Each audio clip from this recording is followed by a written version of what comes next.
Bismillahirrahmanirrahim. Assalamualaikum warahmatullahi wabarakatuh. Waalaikumsalam Waalaikumsalam warahmatullahi wabarakatuh. Sehat semuanya. Alhamdulillah. Alhamdulillah. Sehat, Bu. Sehat, Bu. Kita awali dengan doa dulu ya. Bismillahirrahmanirrahim. Bagi yang muslim, awali dengan basmalah. Bagi yang non-muslim, silahkan menyesuaikan ya dengan agama kepercayaan masing-masing. Kita awali selalu semuanya dengan doa agar kita bisa segera bertemu kembali PTM ya. Gimana kalian? PJJ sudah seminggu. Senang apa sedih ya kalian dengan PJJ lagi? Sedih, Bu, lebih seru PTM. Lebih seru PTM ya? Iya, sama. Ibu juga lebih sukanya PTM. Bisa ketemu langsung sama kalian. Tapi kondisinya masih seperti ini ya.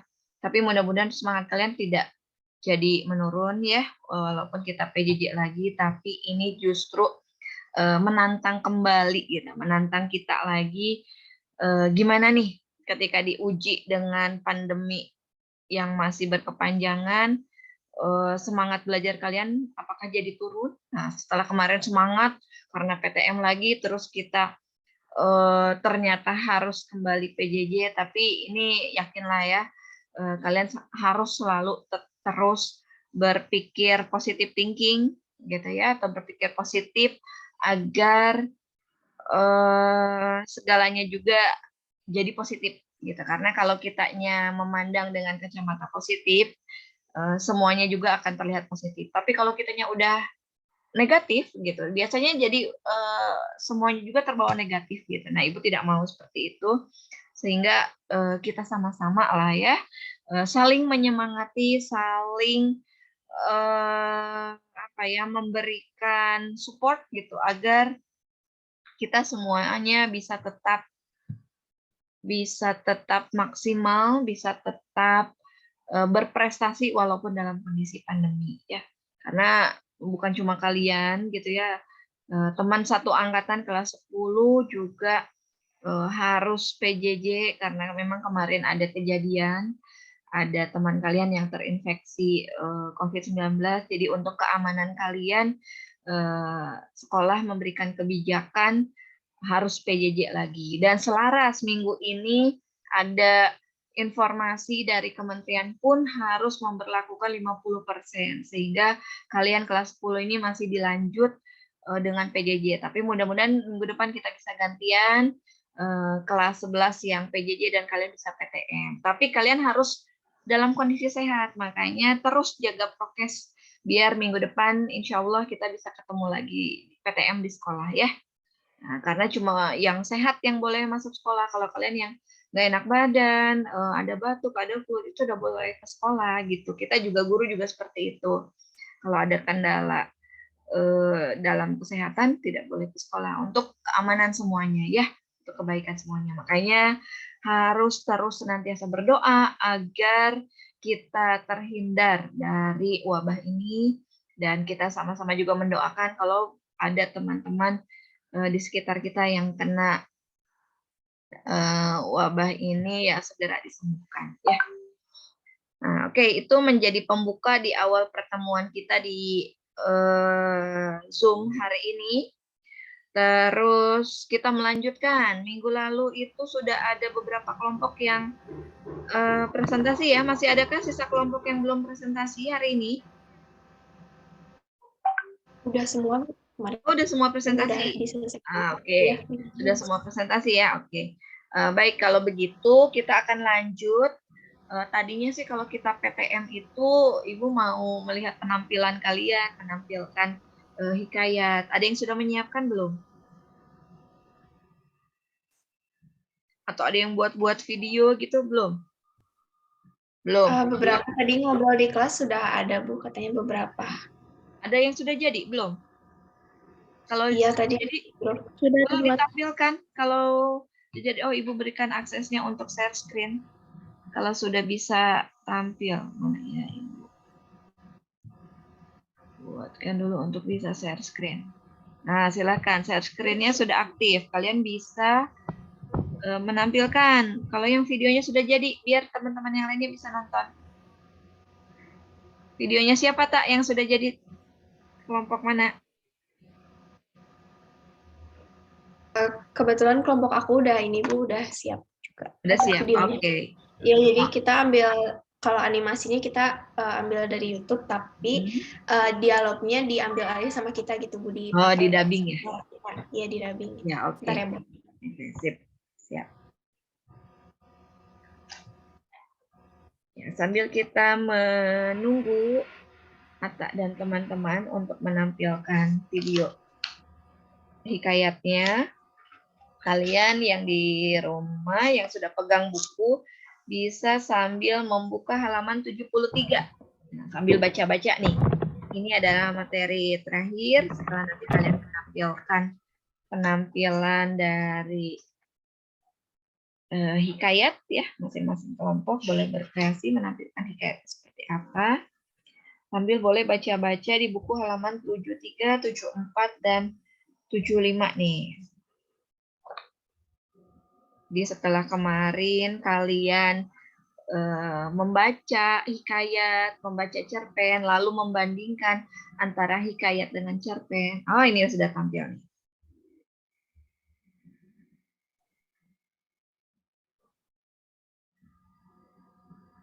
Lalu sudah menganalisisnya ya minggu lalu. Nah, nanti terakhir itu kalian akan diminta untuk menulisnya.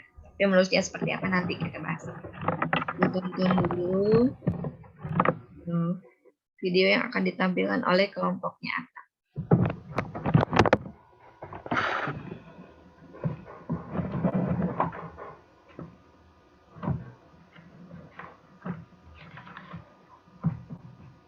Ini sudah tampil belum ya? Kalau di Ibu belum tampil nih.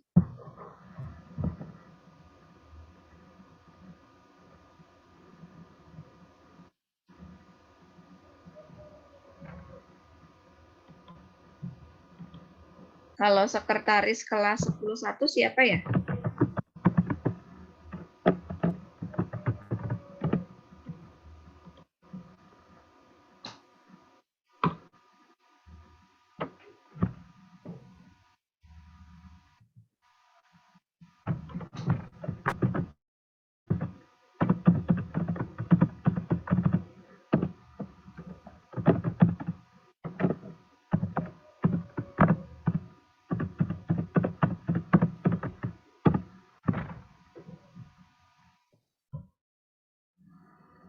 Ini Miftah kayaknya ada masalah ya, belum join. Miftah sudah ada belum ini?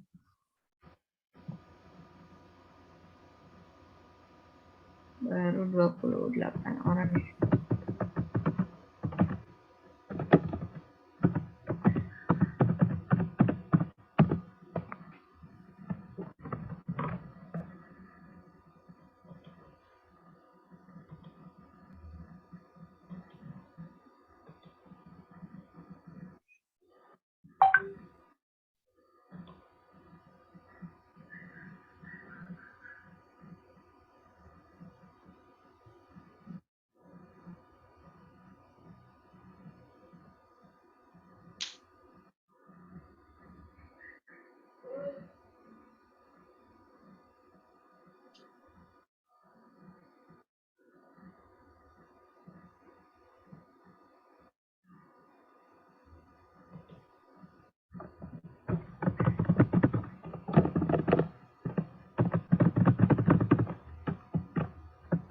Kenapa? Atau ada kendala?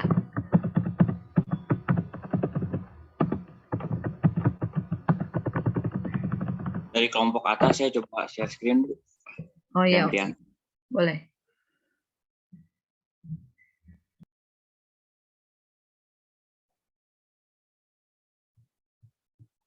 Oh, atau terlempar ya? Ada. Oh iya, udah muncul. Mulai.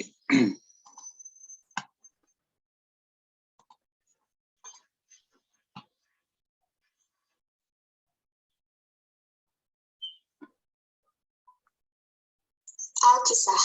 Pada suatu hari, Baginda Raja Harun ar-Rasyid merasakan sakit perut yang tak kunjung sembuh.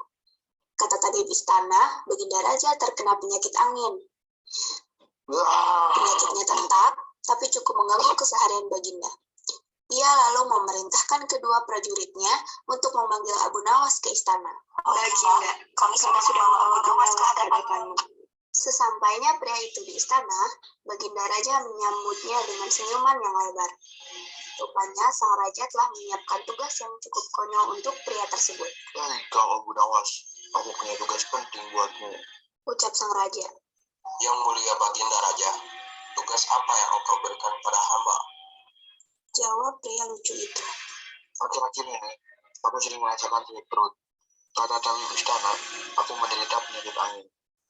Abu Nawas sedikit keheranan mendengar cerita sang raja. Ia lalu bertanya, Ampun tuanku, apa yang bisa hamba lakukan hingga dipanggil untuk mengemban perintah Baginda? Angkatkan penjarakan angin itu untukku. Kau tentu bisa melakukannya, bukan? perintah raja. Pria yang mendapat perintah konyol dari raja ini pun terdiam sejenak. Ia merasa bingung dengan perintah dari raja. Di sisi lain, ia tak mungkin menolak perintah itu. Sebab, apapun yang jadi perintah raja, harus ia patuhi bila tak mau terkena hukuman. Setelah berpikir sejenak, akhirnya pria ini menjawab. Baik, yang mulia. Coba kerjakan. Ucapnya walaupun belum menemukan cara untuk menangkap benda tak kasat mata itu. Aku beri kamu waktu 3 hari untuk menyelesaikan tugas.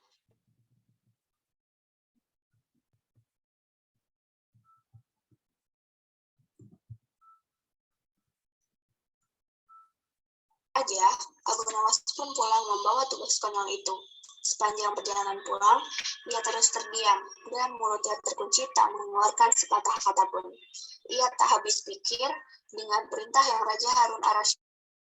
Ia belum bisa memikirkan bagaimana cara menangkap dan memenjarakan angin. Menurutnya, angin adalah benda yang tak berwarna dan tak dapat dilihat. Bagaimana bisa menangkap angin yang bahkan tak bisa kulihat? Menyangga dalam hati 2 hari berlalu, Abu Nawas tak kunjung mendapatkan ide untuk menangkap angin, apalagi harus memenjarakannya. Ia hampir putus asa dapat tidur dengan tenang. Ditambah lagi, waktu yang Baginda Raja tentukan hanya kurang 1 hari.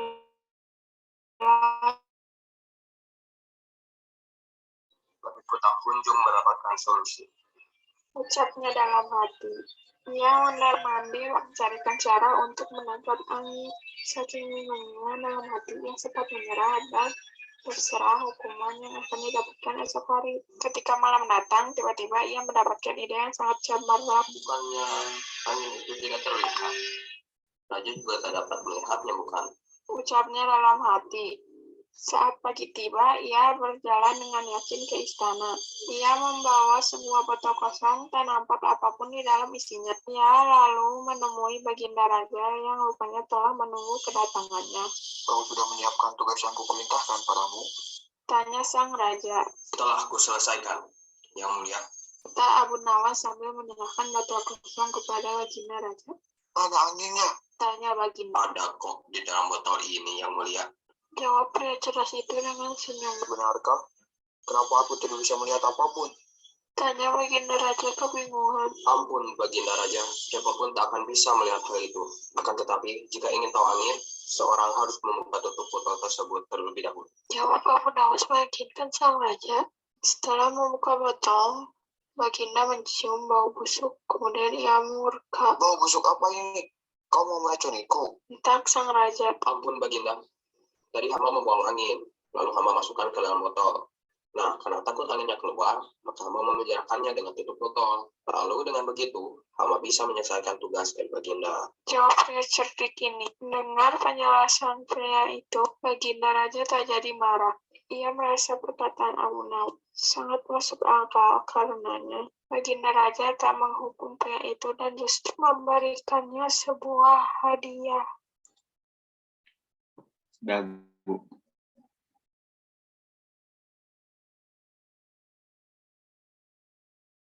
Ya, oke. Terima kasih kelompoknya. Atta ya dan Adit ya tadi ya yang menampilkannya. Oke, kelompok lain ada juga yang mau menampilkan? Ada, Bu. Siapa nih? Srina ya? Oke, silakan.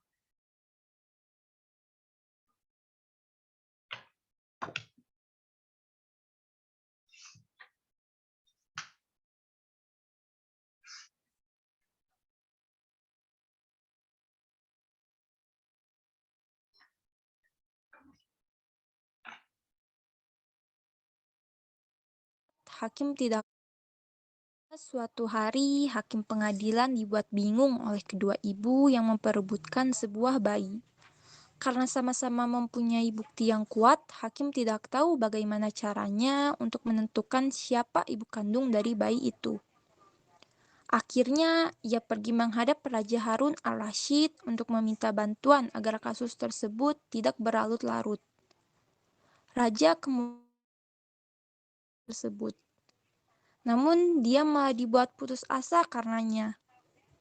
Kedua wanita itu sama-sama keras kepala dan tetap menginginkan bayi itu. Kemudian, Raja memanggil Abu Nawas ke istana.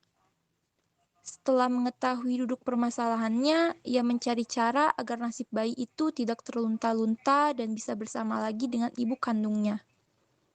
Keesokan harinya, Abu Nawas pergi ke pengadilan dengan membawa serta seorang algojo. Abu menyuruh meletakkan bayi yang diperebutkan itu di sebuah meja.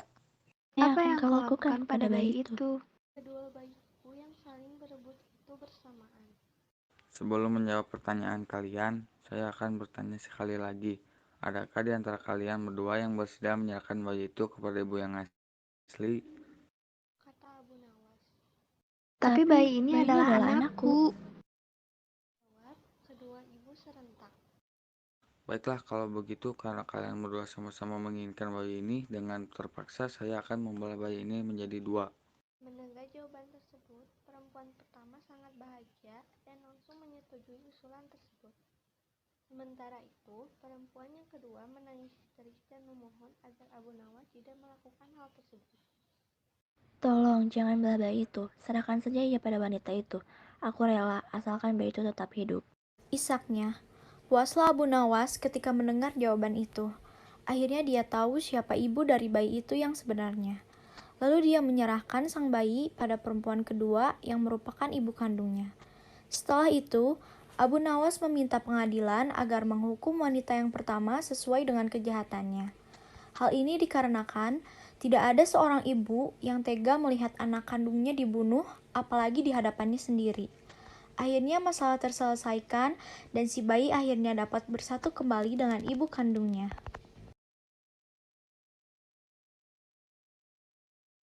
Oke, terima kasih kelompok Nesrina ya tadi ya.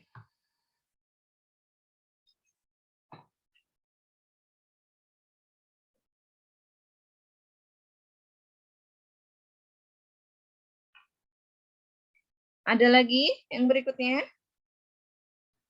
Ada, Bu.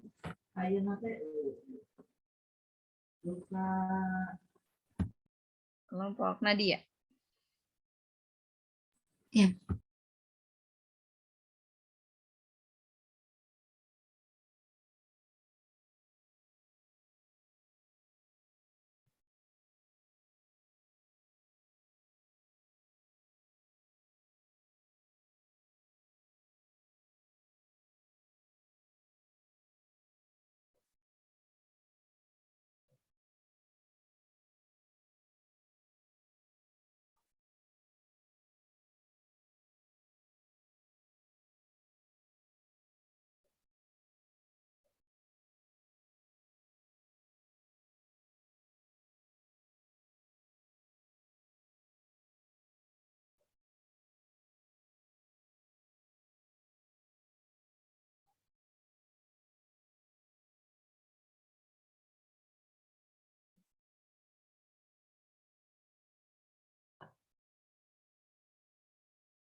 Suaranya belum muncul ya?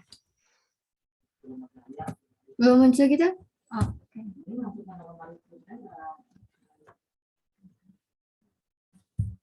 Sebentar.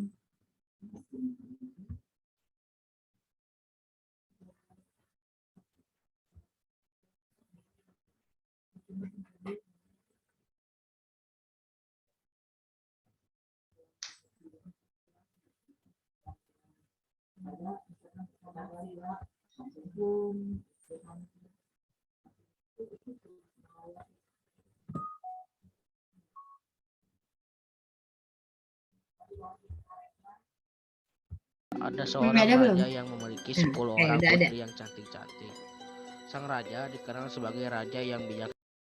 Dahulu kala ada seorang raja yang memiliki 10 orang putri yang cantik-cantik. Sang raja dikenal sebagai raja yang bijaksana, tetapi ia terlalu sibuk dengan kepemimpinannya. Karena itu ia tidak mampu untuk mendidik anak-anaknya.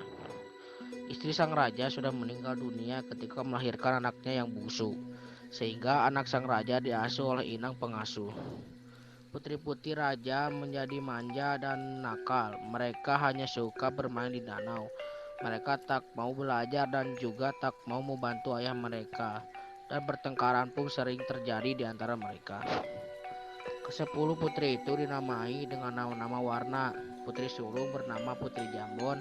Adik-adiknya dinamai Putri Jingga, Putri Nila, Putri Hijau, Putri Kelabu, Putri Orange, Putri Merah, Merona, dan Putri Kuning. Baju yang mereka pun berwarna-warna dengan nama mereka. Dengan begitu, sang raja yang sudah tua dapat mengenali mereka dari jauh. Meskipun kecantikan mereka hampir sama, si bungsu Putri Kuning sedikit berbeda. Ia tak terlihat manja dan nakal. Sebaliknya, ia selalu riang dan tersenyum ramah kepada siapapun. Ia lebih suka bepergian dengan inang pengasuh daripada dengan kakak-kakaknya. Pada suatu hari, raja hendak pergi jauh. Ia mengumpulkan semua putri-putrinya. Aku hendak pergi jauh dan lama. Oleh-oleh apakah yang kalian inginkan? Tanya raja. Aku ingin perhiasan yang mahal, kata Putri Jambon. Aku mau kain sutra yang berkilau-kilau, kata Putri Jingga. 9 anak raja meminta hadiah yang mahal-mahal pada ayahanda mereka. Tetapi lain hal dengan Putri Kuning. Ia berpikir sejenak lalu memegang lengan ayahnya. Aku hanya ingin ayah kembali dengan selamat, katanya. Kakak-kakaknya tertawa dan mencemoohkannya. Anakku, sungguh baik perkataanmu. Tentu saja aku akan kembali dengan selamat dan kubawakan hadiah indah buatmu, kata sang raja. Tak lama kemudian, sang raja pun pergi. Selama sang raja pergi, para putri semakin nakal dan malas. Mereka sering membentak inang pengasuh dan menyuruh pelayan agar menuruti mereka. Karena sibuk menuruti permintaan para putri yang rewel itu, pelayan tak sempat membersihkan taman istana. Putri Kuning sangat sedih melihat karena taman adalah tempat kesayangan ayahnya. Tanpa ragu, Putri Kuning mengambil sapu dan mulai membersihkan taman itu. Daun-daun kering dirontokkannya, rumput liar dicabutnya, dan dahan-dahan pohon dipangkasnya hingga rapi. Semulia inang pengasuh melarangnya, namun Putri Kuning tetap bekerja mengerjakannya.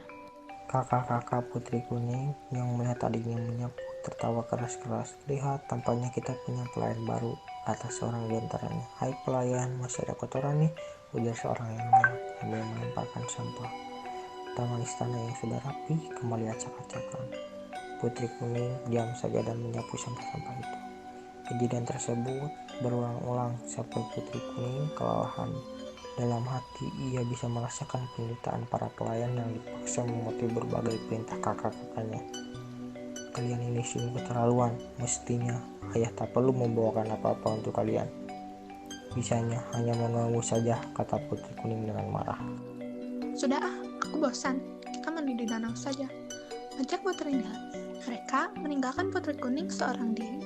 Begitulah yang terjadi setiap hari sampai ayah mereka pulang. Ketika sang raja tiba di istana, ke-9 putrinya masih bermain di danau. Sementara Putri Kuning sedang merangkai bunga di teras istana. Mengetahui hal itu, raja menjadi sangat sedih. Anakku yang rajin dan baik budi, ayahmu tak mampu memberi apa-apa selain kalung batu hijau ini. bukannya warna kuning kesayanganmu, kata sang raja. Raja memang sudah mencari-cari kalung batu kuning di berbagai negeri, namun benda itu tak pernah ditemukannya. Sudahlah ayah, tak mengapa, batu hijau pun cantik. Lihat serasi benar dengan bajuku yang berwarna kuning, kata putri kuning dengan lemah lembut. Yang penting, ayah sudah kembali. Akan kubuatkan teh hangat untuk ayah, ucapnya lagi. Ketika putri kuning sedang membuat teh, kakak-kakaknya berdatangan. Mereka ribut mencari hadiah dan saling memamerkannya. Tak ada yang ingat pada putri kuning, apalagi menanyakan hadiahnya. Keesokan hari, putri hijau melihat putri kuning memakai kalung barunya. Wahai adikku, bagus benar kalungmu. Seharusnya kalung itu menjadi milikku, karena aku adalah putri hijau, katanya dengan perasaan iri. Ayahnya memberinya padaku, bukan kepadamu, sahut putri kuning. Mendengarnya, putri hijau menjadi marah. Ia segera mencari saudara-saudaranya dan menghasut mereka. Kalung itu milikku, namun dia mengambilnya dari saku ayah. Kita harus mengajarnya berbuat baik, kata putri hijau. Mereka lalu sepakat untuk merampas kalung itu. Tak lama kemudian putri kuning muncul, kakak-kakaknya menangkapnya dan memukul kepalanya. Tak disangka pukulan tersebut menyebabkan putri kuning meninggal. Astaga, kita harus menguburnya, seru putri jingga. Mereka beramai-ramai mengusung putri kuning lalu menguburnya di taman istana. Putri hijau ikut mengubur kalung batu hijau itu karena ia tak menginginkannya lagi. Sewaktu raja mencari putri kuning, tak ada yang tahu kemana putri itu pergi. Kakak-kakaknya pun diam seribu bahasa. Raja sangat marah. Hai para pengawal, cari dan temukanlah putri kuning, teriaknya. Tentu saja tak ada yang bisa menemukannya. Berhari-hari, berminggu-minggu, berbulan-bulan, tak ada yang berhasil mencarinya. Raja sangat sedih. Aku ini ayah yang buruk, biarlah anak-anakku kukirim ke tempat yang jauh untuk belajar dan mengasah budi pekerti. Maka ia pun mengirimkan putri-putrinya untuk bersekolah di negeri yang jauh. Raja sendiri sering termenung-menung di taman istana, sedih memikirkan putri kuning yang hilang tak terbekas. Satu hari, tumbuhlah sebuah tanaman di atas kubur putri kuning. Sang raja heran melihatnya. Tanaman apakah ini? Batangnya bagaikan jubah putri, daunnya bulat berkilau bagai kalung batu hijau. Bunganya putih kekuningan dan sangat wangi. Tanaman ini mengingatkan kepada putri kuning. Baiklah, kau beri nama ia Kemuning. Sejak itulah bunga kemuning mendapatkan namanya. Bahkan bunga-bunga kemuning bisa digunakan untuk mengharumkan rambut. Batangnya dipakai untuk membuat kotak-kotak yang indah. Sedangkan kulit kayunya dibuat orang menjadi bedak. Setelah mati pun, putri kuning masih memberikan kebaikan.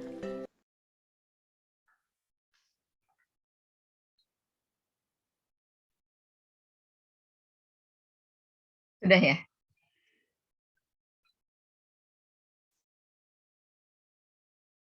Sudah? Pok Nadia ya? Sudah, Bu.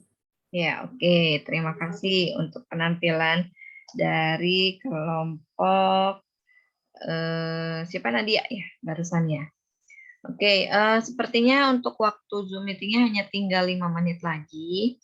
Kalau masih ada yang mau ditampilkan, dikirim saja ya ke grup. Karena begini, Ibu akan menyampaikan pembelajaran selanjutnya, yaitu yang sudah tadi Ibu sampaikan di halaman 73. Kan kemarin itu kalian sudah menganalisis ya, sudah mengenal, membaca, bisa membedakan atau membandingkan antara hikayat dengan cerpen. Nah, sekarang menganalisisnya juga sudah ya, dari unsur-unsur kebahasaan, kemudian unsur-unsur intrinsik yang ada dalam sebuah hikayat.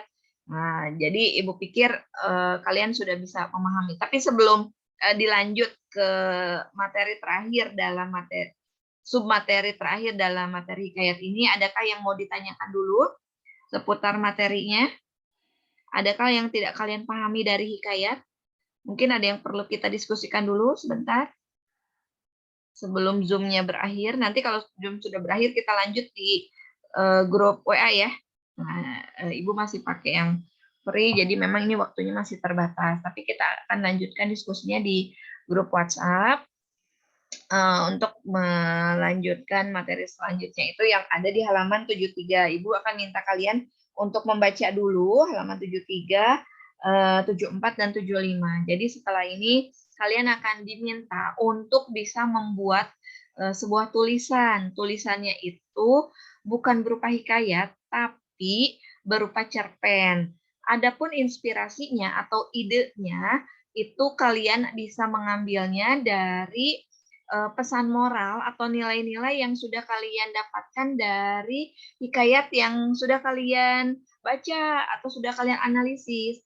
Kalau kalian masih bingung juga, masih belum ada inspirasi yang menarik gitu ya menurut kalian, di halaman 80 itu ada beberapa tautan atau beberapa link materi hikayat, contoh maksudnya ya, contoh-contoh hikayat Aladin, hikayat Banjar, hikayat Panji Kuda Semirang gitu. Nah, itu ada di halaman 80-81 tautannya. Coba kalian bisa buka untuk bisa mendapatkan inspirasi atau ide yang bisa diambil nilai-nilainya untuk jadi bahan kalian bisa menyusun sebuah cerpen. Nah, adapun langkah-langkah penyusunan cerpennya nanti akan kita bahas gitu ya, akan kita bahas di